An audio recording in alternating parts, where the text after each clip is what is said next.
순자의 늦은 꽃 미니 드라마 시작합니다. 병원 복도에 차가운 형광등 불빛이 순자의 주름진 얼굴을 비춰주었다. 40년을 함께 해온 남편 영우의 손이 차갑게 식어가는 것을 느끼며 순자는 처음으로 혼자라는 것이 무엇인지 깨달았다. 영우의 마지막 숨결이 멈춘 후 세상은 갑자기 고요해졌다. 장례식장은 조문객들로 붐볐다. 친척들과 이웃들이 찾아와 위로의 말을 건네고 갔지만 순자의 마음은 텅 비어 있었다. 그런데 장례식 마지막 날, 낯선 여자 하나가 조용히 영정 앞에 다가왔다.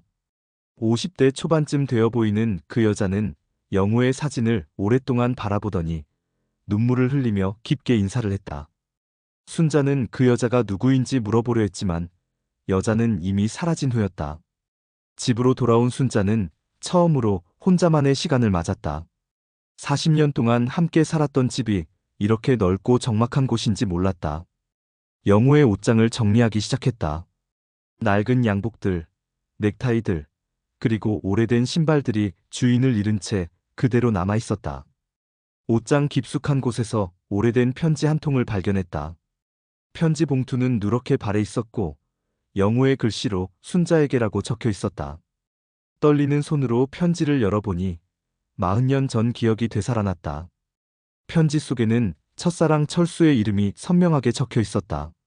순자야, 철수가 너를 찾아왔었다. 하지만 나는 너를 보낼 수 없었다. 용서해다오. 순자의 가슴이 쿵쾅거리기 시작했다. 철수가 자신을 찾아왔었다니. 그런데 영우는 왜 말하지 않았을까? 편지를 든 순자의 손이 떨렸다. 40년 전 그 여름, 갑자기 연락이 끊어진 철수를 그리워하며 울었던 기억이 떠올랐다. 결국 영우와 결혼했지만 마음 한구석엔 항상 철수에 대한 그리움이 남아 있었다. 그 밤, 순자는 잠을 이루지 못했다. 다음 날 아침, 순자는 영우의 서재를 뒤지기 시작했다. 책장 뒤에서 영우의 오래된 일기장을 발견했다. 먼지를 털어내고 펼쳐보니 40년 전 날짜의 일기가 나왔다. 오늘 철수가 순자를 찾아왔다. 순자를 사랑한다며 함께 가자고 했다. 하지만 나는 거짓말을 했다. 순자는 이미 다른 사람과 약혼했다고 말했다. 순자를 지키기 위해서였다. 철수는 절망한 표정으로 돌아갔다. 순자의 심장이 요동쳤다. 영우가 의도적으로 자신과 철수를 갈라놓았다는 것이다. 하지만 일기의 다음 장을 보니 더욱 충격적인 내용이 적혀 있었다. 순자를 지키기 위해 거짓말을 했다. 그 비밀을 평생 간직해야 한다. 순자가 진실을 알면 상처받을 것이다. 도대체 무슨 비밀이길래 영우가 이런 선택을 했을까? 그날 오후, 순자는 답답한 마음을 달래기 위해 동네 경로당으로 향했다. 경로당 입구에서 낯익은 뒷모습을 보았다. 40년의 세월이 흘렀지만 그 어깨의 라인은 여전히 기억 속 그대로였다. 철수였다. 순자의 발걸음이 멈췄다. 철수도 순자를 알아보고 깜짝 놀란 표정을 지었다. 순자야, 정말 너구나. 철수의 목소리는 떨리고 있었다. 두 사람은 한동안 말없이 서로를 바라보았다. 세월의 흔적이 역력했지만 눈빛만은 예전 그대로였다. 왜 연락도 없이 사라졌니? 철수가 먼저 입을 열었다. 나는 몇 달을 기다렸는데. 순자는 무어라 대답해야 할지 몰랐다. 영우의 거짓말 때문에 철수가 고통받았다는 것을 이제야 알게 되었기 때문이다. 나도 몰랐어. 순자의 목소리가 잠겼다. 두 사람은 경로당 뒤편 벤치에 앉아 조심스럽게 안부를 물었다. 철수는 순자가 결혼했다는 소식을 듣고 서울로 올라가 사업을 했다고 했다. 결혼은 했지만 자식이 없어서 혼자 살고 있다고 했다. 순자는 영우가 세상을 떠났다는 소식을 전했다. 40년 만의 재회였지만 두 사람 사이엔 여전히 미묘한 감정이 흐르고 있었다. 그날 밤, 순자는 영우의 일기장을 더 자세히 읽어보았다. 그리고 충격적인 내용을 발견했다. 순자는 자신이 입양아라는 사실을 모르고 있다. 친부모를 찾으면 큰 상처를 받을 것 같아 말할 수 없다. 하지만 언젠가는 진실을 알아야 하지 않을까? 다음 날, 순자는 동네에서 가장 오래 산 최할머니를 찾아갔다. 최할머니는 순자가 어릴 때부터 알고 지낸 분이었다. 할머니, 제가 정말 입양아인가요? 순자의 질문에 최할머니의 표정이 어두워졌다. 그걸 어떻게 알았니? 최할머니는 한숨을 쉬며 오래된 이야기를 꺼내기 시작했다. 네가 5살 때 이 동네에 왔지. 친부모가 너무 가난해서 키울 수 없다고 했어. 양부모님이 너를 정말 친딸처럼 키웠지만 내가 15살 때 모두 돌아가셨잖니. 그 이후로 영우가 너를 돌봐주기 시작했고. 순자는 머리가 핑 돌았다. 자신이 알던 인생이 모두 거짓이었다는 것인가? 최할머니는 더욱 충격적인 이야기를 계속했다. 그런데 40년 전에 철수라는 청년이 너를 찾아왔었어. 영우가 그 청년을 만나더니 너는 이미 다른 사람과 약혼했다고 거짓말을 했지. 철수는 크게 실망하고 떠났어. 며칠 후에 영우가 너에게 청혼했고 너는 별 수 없이 결혼을 했지. 순자는 자신의 정체성에 대해 혼란스러워했다. 자신이 누구인지, 진짜 부모는 누구인지, 그리고 철수와의 사랑이 어떻게 끝났는지 모든 것이 의문이었다. 영호는 왜 이런 거짓말을 했을까? 순자를 진심으로 사랑해서였을까? 아니면 다른 이유가 있었을까? 그날 오후 순자는 다시 철수를 만났다. 이번에는 경로당이 아닌 조용한 공원에서였다. 철수야, 내가 몰랐던 일들이 너무 많아. 순자는 눈물을 글썽이며 지난 며칠간 알게 된 사실들을 털어놓았다. 철수는 순자의 손을 꼭 잡았다. 그런 일이 있었구나. 그럼 우리가 헤어진 것도 영우의 거짓말 때문이었어. 두 사람은 40년간의 오해가 풀렸다는 것을 깨달았다. 하지만 이미 너무 많은 시간이 흘렀다. 과연 이제 와서 새로운 시작이 가능할까? 순자와 철수가 자주 만나는 것을 본 동네 사람들 사이에 소문이 돌기 시작했다. 그 소문은 곧 순자의 자녀들에게까지 전해졌다. 딸 미영이 화를 내며 순자를 찾아왔다. 엄마, 도대체 뭐 하시는 거예요? 아버지 장례식을 치른 지 얼마나 됐다고 벌써 다른 남자와 만나시는 거예요? 순자는 차분하게 대답했다. 미영아, 엄마도 이제 혼자야. 친구 하나 만날 수도 있는 거 아니냐? 하지만 미영은 이해하지 못했다. 친구요? 동네 사람들이 다 수군거리고 있어요. 엄마가 바람을 피우고 있다고요. 미영의 말에 순자는 상처를 받았다. 평생 가족을 위해 희생하며 살아온 자신이 이제는 손가락질을 받고 있다니. 아들 준호도 찾아와 어머니를 말렸다. 하지만 준호의 진짜 관심사는 따로 있었다. 엄마, 아버지가 남겨놓은 재산이 있잖아요. 혹시 그 할아버지와 결혼이라도 하시면 우리 재산이 어떻게 되는 거예요? 준호의 노골적인 말에 순자는 실망했다. 자식들이 자신의 행복보다는 재산을 더 걱정하고 있다는 것을 깨달았다. 준호야, 미영아. 엄마는 평생을 너희들을 위해서 살았어. 너희 아버지를 위해서도 살았고. 그런데 이제는 엄마를 위해서 살고 싶다. 그게 그렇게 이상한 일이니? 순자의 목소리에는 지금까지 느껴보지 못한 단호함이 있었다. 미영은 눈물을 흘렸다. 엄마, 저희가 세상 사람들 눈치가 보여서 그래요. 엄마가 손가락질 받는 모습을 보기 싫어요. 순자는 딸을 껴안았다. 미영아, 세상 사람들이 뭐라고 하든 엄마는 이제 당당하게 살고 싶다. 그게 잘못된 일이니? 그날 밤, 순자는 자식들과의 갈등 때문에 잠을 이루지 못했다. 창문 밖을 바라보며 생각했다. 과연 자신이 행복을 추구하는 것이 이기적인 일일까? 아니면 이제는 자신을 위해 살아도 되는 것일까? 40년간 억눌러온 감정들이 일어나기 시작했다.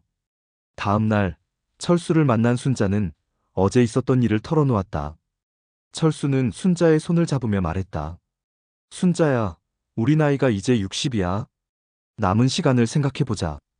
다른 사람 눈치 보며 살기에는 인생이 너무 짧아. 순자는 철수의 말에 고개를 끄덕였다. 하지만 가족들의 반대를 무시하고 자신의 행복을 찾는 것이 과연 옳은 일인지 여전히 확신이 서지 않았다. 순자는 자신의 뿌리를 찾기로 결심했다. 최할머니의 도움으로 옛 기록들을 뒤져보니 친부모에 대한 단서를 찾을 수 있었다. 놀랍게도 친어머니가 아직 살아있다는 소식을 들었다. 시 외곽의 한 요양원에서 치매에 걸린 채 지내고 있다는 것이었다. 순자는 떨리는 마음으로 요양원을 찾아갔다. 간병인의 안내를 받아 어머니 방에 들어섰다. 침대에 누워있는 80살 노인이 자신의 친어머니였다. 순자는 어머니의 손을 잡으며 어머니, 저 순자예요 라고 말했다. 하지만 어머니는 순자를 알아보지 못했다. 치매가 심해 기억을 잃은 지 오래였다. 간병인 이모가 다가와 말했다. 어머님이 평생 딸 이야기만 하셨어요. 순자라는 딸을 보고 싶다고 하시면서요. 특히 밤마다 딸 이름을 부르며 우셨어요. 순자는 눈물이 터져 나왔다. 어머니가 평생 자신을 그리워했다는 것을 알게 되었다. 간병인은 계속해서 어머니의 이야기를 들려주었다. 당시 어머님 집안이 너무 가난해서 딸을 키울 수가 없었대요. 남편은 일찍 돌아가시고 혼자서는 도저히 감당이 안 됐던 거죠. 그래서 울면서 딸을 입양 보내셨대요. 그 후로 평생 후회하시며 사셨어요. 순자는 어머니의 얼굴을 바라보며 복잡한 감정을 느꼈다. 원망스럽기도 하고 안쓰럽기도 했다. 어머니가 자신을 버린 것이 아니라 어쩔 수 없는 선택이었다는 것을 이해하게 되었다. 순자는 어머니의 손을 꼭 잡고 말했다. 어머니, 저 잘 살았어요. 걱정 마세요. 그날 저녁 순자는 철수에게 어머니를 만난 이야기를 했다. 철수는 순자를 위로하며 말했다. 이제 네 뿌리를 찾았구나. 그럼 앞으로는 더 당당하게 살 수 있겠네. 순자는 고개를 끄덕였다. 자신의 정체성을 찾았다는 것이 큰 위안이 되었다. 하지만 아직 풀리지 않은 의문이 남아 있었다. 영호는 왜 이 모든 비밀을 숨긴 채 자신과 결혼했을까? 단순히 순자를 사랑해서였을까? 철수는 영호의 친구들을 만나보기로 했다. 진실을 밝히기 위해서였다. 며칠 후 철수는 순자에게 중요한 만남이 있다고 했다. 영호의 절친이었던 친구가 오래 숨겨온 이야기를 하겠다고 했다는 것이다.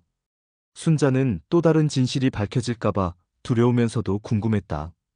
과연 어떤 이야기가 기다리고 있을까? 영호의 절친 박 씨는 오랫동안 망설이다가 입을 열었다. 순자 씨, 이 말을 해도 될지 모르겠지만 영호가 순자 씨와 결혼한 진짜 이유는 따로 있었어요. 순자와 철수는 긴장한 채 박 씨의 말을 기다렸다. 실은 순자 씨의 친아버지가 영호를 찾아온 적이 있어요. 40년 전의 말이에요. 박 씨는 무거운 표정으로 계속했다. 그분이 재벌 회장이었거든요. 그런데 순자 씨는 그분의 혼외자였어요. 세상에 알려지면 큰 스캔들이 될 상황이었죠. 순자는 믿을 수 없다는 표정을 지었다. 재벌 회장의 딸이라고요? 네, 그분이 영호에게 거액의 돈을 주면서 순자 씨와 결혼해달라고 부탁했어요. 순자 씨가 자신의 딸이라는 사실이 세상에 알려지는 것을 막기 위해서였죠. 그리고 순자 씨가 혼자 살게 두지 말고 보살펴달라고 했어요. 철수는 충격을 받았다. 그럼 영호는 돈 때문에 순자와 결혼한 건가요? 박 씨는 고개를 저었다. 처음엔 그랬지만 나중에는 진심으로 순자 씨를 사랑하게 되었어요. 하지만 평생 죄책감에 시달렸죠. 진실을 말하고 싶었지만 순자 씨가 상처받을까봐 말하지 못했어요. 순자는 머리가 핑 돌았다. 자신이 재벌가의 딸이라니. 그리고 영호가 돈을 받고 자신과 결혼했다니. 그 회장은 지금 어떻게 됐나요? 10년 전에 돌아가셨어요. 하지만 유언장에 순자 씨 이야기가 있을 거예요. 그분이 평생 순자 씨를 걱정하셨거든요. 박 씨는 더욱 놀라운 이야기를 계속했다. 그 회장이 철수 씨가 순자 씨를 찾아왔을 때도 알고 계셨어요. 그래서 영호에게 더 큰 돈을 주면서 철수 씨를 떠나보내라고 했죠. 순자 씨가 자신의 정체를 모른 채 평범하게 사는 것을 원하셨거든요. 순자는 분노와 슬픔이 동시에 몰려왔다. 자신의 인생이 모두 다른 사람들의 계획 안에서 움직였다는 것을 깨달았다. 사랑도 결혼도 모든 것이 거짓이었다는 생각에 눈물이 터져 나왔다. 철수는 순자를 안으며 말했다. 순자야, 이제 모든 진실을 알았으니 새로운 시작을 할 수 있어. 하지만 순자는 쉽게 받아들일 수 없었다. 40년간 믿어온 모든 것이 한순간에 무너진 기분이었다. 과연 이제 어떻게 살아가야 할까? 순자의 집에 변호사가 찾아왔다. 친아버지의 유산 상속 관련 서류를 가져온 것이었다. 고인께서 순자님을 위해 상당한 재산을 남겨두셨습니다. 부동산과 주식을 포함해서 약 100억 원 정도 됩니다. 변호사의 말에 순자는 어리둥절했다. 이 소식이 알려지자 자녀들의 태도가 완전히 바뀌었다. 어머니의 재혼을 반대하던 미영과 준호가 갑자기 순자를 극진히 모시기 시작했다. 엄마, 그동안 너무 반대해서 죄송해요.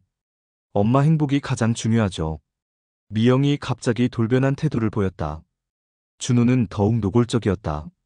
엄마, 상속받은 재산을 어떻게 관리하실 건가요?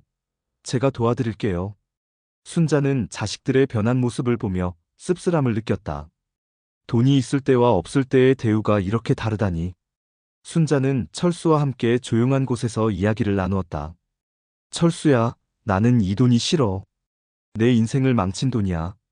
철수는 순자의 손을 잡으며 말했다. 순자야, 그 돈을 다른 방식으로 사용하면 어떨까? 너와 같은 처지에 있는 사람들을 도와주는 거야. 순자는 철수의 제안에 고개를 끄덕였다. 돈 때문에 자신의 인생이 조작되었다면 이제는 그 돈으로 다른 사람들을 돕고 싶었다. 맞아. 이 돈으로 좋은 일을 해야겠어. 한편 동네에서는 순자가 재벌가의 딸이라는 소문이 퍼지기 시작했다. 사람들의 시선이 달라졌고 순자는 더욱 불편함을 느꼈다. 평생 평범하게 살아온 자신이 갑자기 관심의 대상이 된 것이 부담스러웠다. 철수는 순자에게 제안했다. 순자야, 우리 이제라도 새로운 시작을 해보자. 나이가 많다고 늦은 것은 아니야. 순자는 철수를 바라보며 생각에 잠겼다. 과연 60살에 새로운 사랑을 시작할 용기가 있을까? 그날 밤, 순자는 영호의 사진을 바라보며 말했다.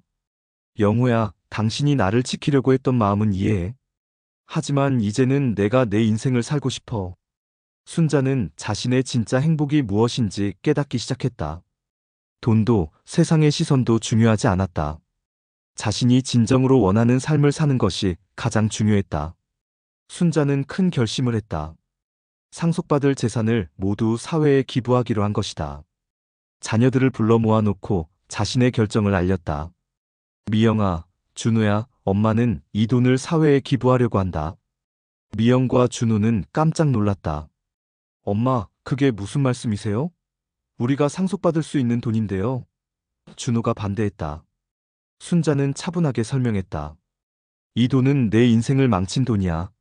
내가 이 돈으로 행복해질 수는 없어. 차라리 어려운 사람들을 도와주는 게 더 의미가 있을 것 같다. 처음에는 반대하던 자녀들도 어머니의 단호한 의지를 보고 결국 존중하기로 했다. 미영이 눈물을 흘리며 말했다. 엄마, 정말 대단하세요. 저희가 너무 이기적이었네요. 순자는 딸을 안아주며 말했다. 너희들이 건강하게 잘 사는 것이 엄마에게는 가장 큰 재산이야. 며칠 후 순자와 철수는 조용한 결혼식을 올렸다. 화려한 예식장이 아닌 작은 교회에서 가족들과 몇몇 친구들만 참석한 소박한 결혼식이었다. 60살에 맞은 새로운 시작이었다. 신혼여행 대신 순자와 철수는 친어머니가 있는 요양원 근처로 이사했다. 매일 요양원을 찾아가 어머니를 돌보기로 한 것이다. 치매에 걸린 어머니는 여전히 순자를 알아보지 못했지만 순자는 꾸준히 어머니 곁을 지켰다. 어머니, 오늘도 왔어요. 순자는 매일 같은 말을 반복했다. 어머니의 손을 잡고 옛날 이야기를 들려주고 좋아할 만한 음식을 가져다 드렸다. 철수도 함께 어머니를 돌보며 순자를 도왔다. 순자야, 네가 어머니를 이렇게 돌보는 모습을 보니 정말 대견해. 철수는 순자의 효심에 감동했다. 순자가 기부한 재산으로 설립된 재단에서는 입양아들과 혼자 사는 노인들을 돕는 사업을 시작했다. 순자는 재단의 명예이사장이 되어 직접 봉사활동에 참여했다.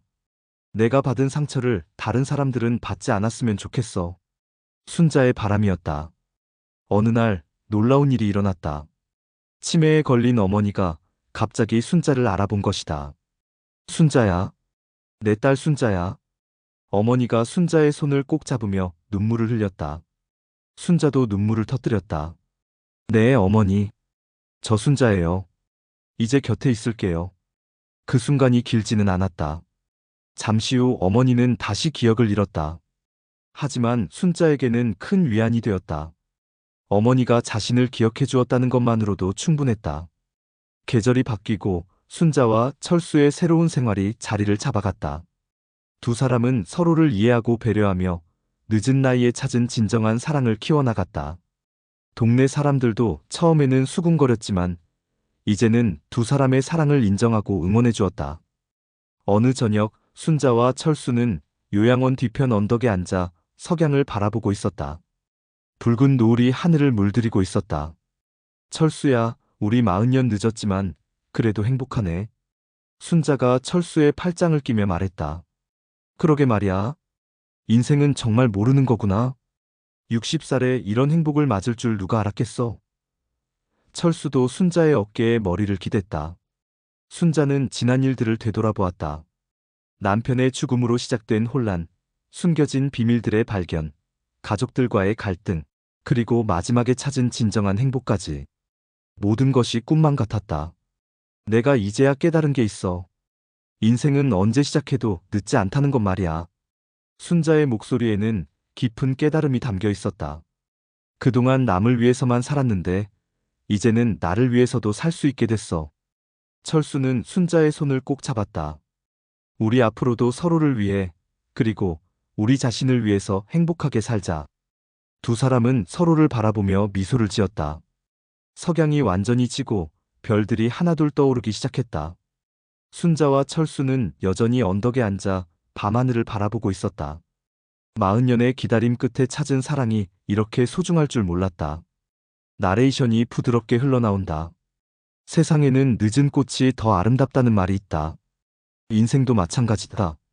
언제 시작하든 진정한 행복을 찾는 것은 늦지 않는다. 순자는 60살에 비로소 자신만의 꽃을 피워냈다. 그 꽃은 그 어떤 꽃보다도 향기롭고 아름다웠다. 순자와 철수가 손을 잡고 집으로 돌아가는 뒷모습이 서서히 사라진다. 두 사람의 그림자가 길게 늘어져 하나가 되어간다. 새로운 시작을 알리는 희망찬 음악이 흘러나오며 이야기는 끝을 맺는다.